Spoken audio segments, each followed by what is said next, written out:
네, 안녕하세요. 반갑습니다. 1월 나오면 8일 추천 오후 감사합니다. 경기, 9일 NBA 경기 분석 방송 시작해 보도록 하겠습니다. 자, 일단 오늘도 저희 방송 찾으신 모든 형님들 다들 감사드리고요. 유튜브로 보시는 분들은 제가 멘트 시작하기 전에 구독 한번, 좋아요 한번 눌러주시면 감사드리도록 하겠습니다. 구독, 좋아요 한 번씩만 눌러주시면 감사드릴 것 같고요. 자, 일단은 제가 유튜브로 보시는 분들에게도 멤버십을 오픈해 놨습니다. 그래서 전체 경기에 대한 분석표라든지 아니면 주목할 만한 탑4에 대한 경기들 체크해보고 싶다라고 하시는 분들은 또 많은 관심 참여해 주시면 될 것 같고요. 제가 이런 전체 경기 분석표라든지 주목할 경기들은 휴방을 할 때도 업로드를 해드리고 있기 때문에 참고하셔서 많은 관심 또 참여까지 해주시면 감사드리겠습니다. 자, 유튜브로 보실 때는 제가 오후 경기 3가지 경기, NBA 4가지 경기 따로따로 제가 녹화해서 올려드릴 거고요. 보시기 편하게 따로따로 올려드릴 테니까 참고하시면 될 것 같고, 오늘 분석 방송이 조금 늦었습니다. 현재 시간이 조금 늦었는데, 빠르게 분석 진행하고 녹화해서 업로드 해드릴 수 있도록 하겠습니다. 자, 들어갈게요.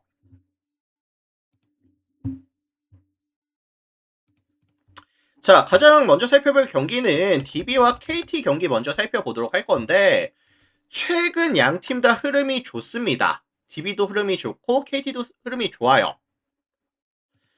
자, 지금 DB 같은 경우에는 최근 5연승 장줄 타고 있고요. KT 같은 경우에 최근 4연승 장줄. 오늘 어쩔 수 없이 두 팀 중에 한 팀은 연승이 끊기게 되겠죠. 자, 홈팀 DB 같은 경우에는 이번 시즌 화력 지원에서 강점이 있는 팀인데 경기당 득점이 79.11 득점, 리그 전체 2위에다가 오펜시브 레이팅 역시도 112.1을 기록하면서 리그 전체 1위를 달성하고 있는 팀이고요. 최근 5경기에서는 평균 득점이 86득점까지 득점에 대한 지원이 너무 잘 되는 구간. 3점 야투가 37.12%, 2점 라인 야투가 56.08%, 자유투 라인 야투마저도 72.45%. 전체적인 슛감이 명확하게 올라가는 추세를 보여주고 있는 상황이거든요. 그래서 알바노라든지 앨런슨이 가져가는 투맨 게임의 효율은 역시나 고점에서 유지가 되고 있고요. 크러쉬 상황에서는 이 알바노의 아이솔레이션 역시도 높은 효율을 보여주고 있는 상황이고 스팟업 자원들 뭐 정효근이라든지 뭐 강상재라든지 특히나 기대값이 높지 않았었던 이용우 같은 경우에도 최근 야투가 터지고 있거든요.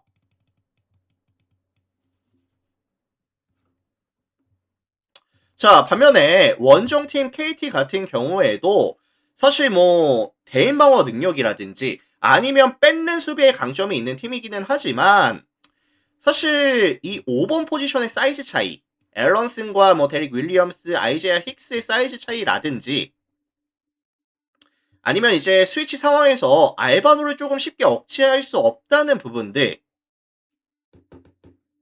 그리고 KT가 이번 시즌 원정에서 가져가는 문제가 뭐냐면은 실점률에 대한 부분이 증가하는 추세를 보여주고 있는 팀이기도 하거든요.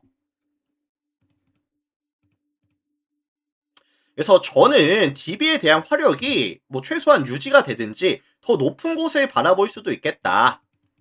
뭐 최소한 80득점 아니면 뭐 90득점 가까이까지도 가능할 것이다 라고 예상을 하겠습니다.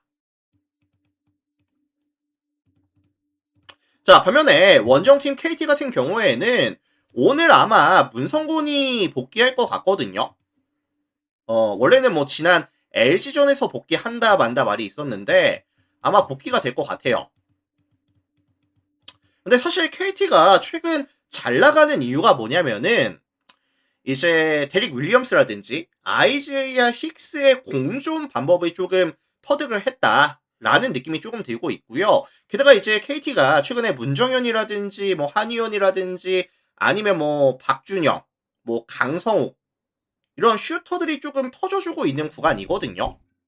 근데 사실 문성곤이 복귀를 하게 된다면은 수비에서의 이제 실점률은 조금 떨궈줄 수는 있겠지만 화력이 과연 유지가 될 수 있을까?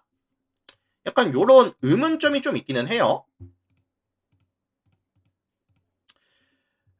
그리고 사실 이번 시즌 KT 같은 경우에는 좀 제공권 확보에 대해서 조금 문제를 겪고 있거든요. 그래서 단순하게 이런 제공권 확보 개수만 보더라도 당장 DB와의 차이가 보여지고 있는 상황이고, 그다음에 이제 KT가 포지션을 조금 맞춰주려면은 좀 뺏는 수비가 나와줘야 될 것 같거든요. 근데 사실 DB가 최근에 핸들링도 좀 안정감이 있습니다. 그래서 사실 DB가 최소한 KT보다 조금 더 많은 포지션을 가져갈 수 있는 경기라고 저는 보거든요.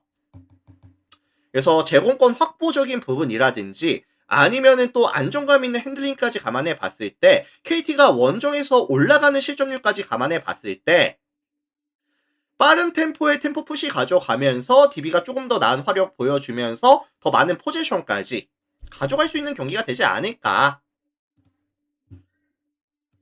그래서 요거는 종합해 보면은 DB 승이라든지 아니면 뭐 3.5 마헨, 아니면 다득점에 대한 가능성까지 언급을 드려볼게요. 참고하시면 될 것 같고, 자, 핵심은 DB가 조금 더 많은 포지션을 가져갈 수 있다. 이게 되겠죠? 참고들 하시고. 자, 다음 경기 넘어가겠습니다. KOVO 넘어갈게요. 우리카드와 대한항공 경기 보겠습니다. 우리카드, 대한항공. 자, 원정팀 대한항공이 지금 연패 구간에 들어오거든요. 최근 이 항공이 문제가 뭐냐면은 정지석이라든지, 그 다음에 이 정지석을 메우려고 지금 이제 나와줬었던 임재영이까지 빠지게 됩니다. 아웃사이드 히터에 대한 밸류가 순식간에 좀 떨어질 수 있는, 강점에서 약점이 될 수 있는 구간에 들어왔거든요. 그리고 뭐 한 선수라든지 유광우의 이런 세터들의 세팅 자체도 조금 퀄리티가 떨어지는 구간에 있다 보니까 최근에 항공이 세팅에 대한 성공률, 그 다음에 이제 공격에 대한 성공률까지 리그 전체 1위, 2위 팀이었는데 최근 3경기 잘라놓고 봤을 때 리그 전체 꼴찌까지 명확하게 떨어지고 있는 구간. 그래서 사실 항공이 직전 경기에서 어떤 수를 썼었냐면은 이 러셀을 이 아웃사이드 히터 쪽으로 내렸었고요. 이 아포지 자리를 임동혁에게 넣어주면서 약간 화력으로 우리가 승부를 보겠다 라는 느낌의 기용을 가져갔었는데 결론적으로 말씀을 드리면 실패였죠. 러셀이 아웃사이드 히터 자리에 가서 리시브가 많이 흔들렸고요. 이 세팅이 기본적으로 흔들리다 보니까 뭐 임동혁이라든지 러셀이 같이 투입했음에도 불구하고 성공률은 떨어지는 추세. 공격과 수비의 밸런스가 완벽하게 무너지는 모습.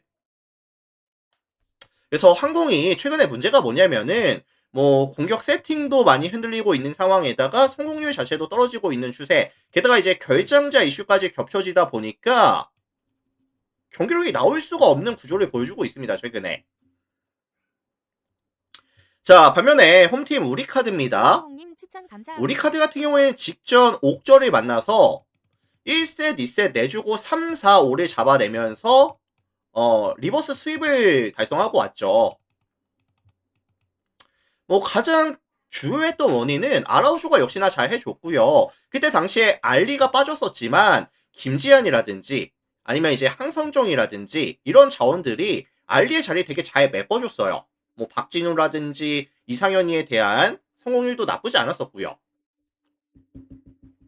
그래서 지금 우리 카드가 이런 공격 성공률, 세팅에 대한 성공률, 리시브에 대한 성공률까지 조금 상향하는 곡선을 그려주고 있는 상황이고 경기력이 대한항공 대비했을 때는 확실히 괜찮습니다.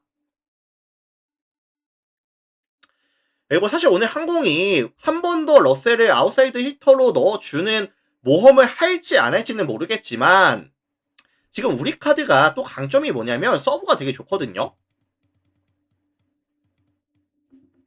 그래서 만약에 항공이 다시 한번 러셀을 아웃사이드 히터로 넣어준다라고 했을 때 이걸를 뚫어낼 수 있는 또 서브를 갖추고 있는 팀이다 보니까 이건 사실 우리카드가 항공 데뷔했을 때 밀릴만한 지표가 보이지 않는다라고 말씀을 드리는 게 맞는 것 같습니다. 현 시점에 있어서는. 자, 그래서 이거 종합해 보면은 우리카드 플랜이라든지 아니면 뭐 역배에 대한 가능성, 아니면 이제 항공이 생각보다 못해서 언더가 나올 수도 있을 것 같기도 하거든요. 그래서 어쨌든 우리카드 플랜 역배 언더에 대한 가능성까지 같이 언급을 드리겠습니다. 참고들 하시고.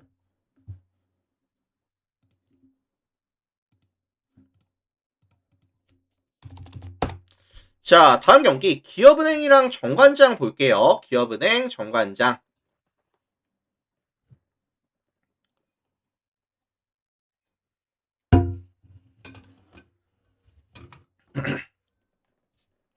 자, 이 매치업은 기업은행에 대한 선도가 조금 높을 수 있는 경기라고 생각을 합니다. 기업이 직전 두 경기에서 관장이 한번 잡아냈고, 그 다음에 이제 페퍼까지 잡아내면서 연승 구간에 들어와 있거든요. 오늘 다시 한번 정관장을 만나는 상황인데, 사실 지금 기업은행이 공격이 원활하게 이루어지고 있지는 않아요. 뭐 리시브도 좀 흔들리고 있고요. 다만 지금 기업은행이 뭐 이주아라든지 최정민이라든지 센터들에 대한 이런 좀 브로킹 타이밍이 괜찮은 구간에 있고, 게다가 이제 임명호기가 허슬을 또 많이 보여주고 있다 보니까 이런 전체적인 수비에 대한 부분들, 디그에 대한 부분들이 많이 올라가 있는 구간이긴 하거든요. 그래서 공격은 생각보다 잘 되고 있지는 않지만 수비적인 부분들 아니면은 범실에 대한 관리,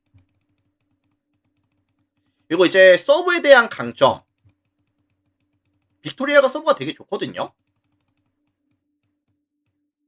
그래서 리스크도 분명하지만 강점도 명확한 구간에 있는 기업은행이라고 보시면 될 것 같아요. 자, 반면에 원정팀 정관장 같은 경우에는 사실 뭐 염혜선의 복귀도 있었고요.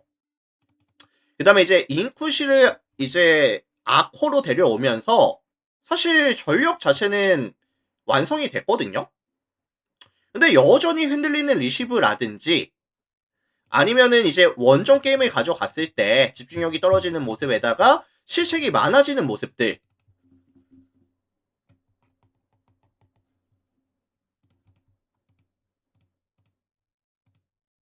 이번 시즌 이 정관장이 원정 게임에 갔을 때 9번의 경기 중에서 1승 8패, 승률이 11.1%밖에 안 되는 팀이거든요.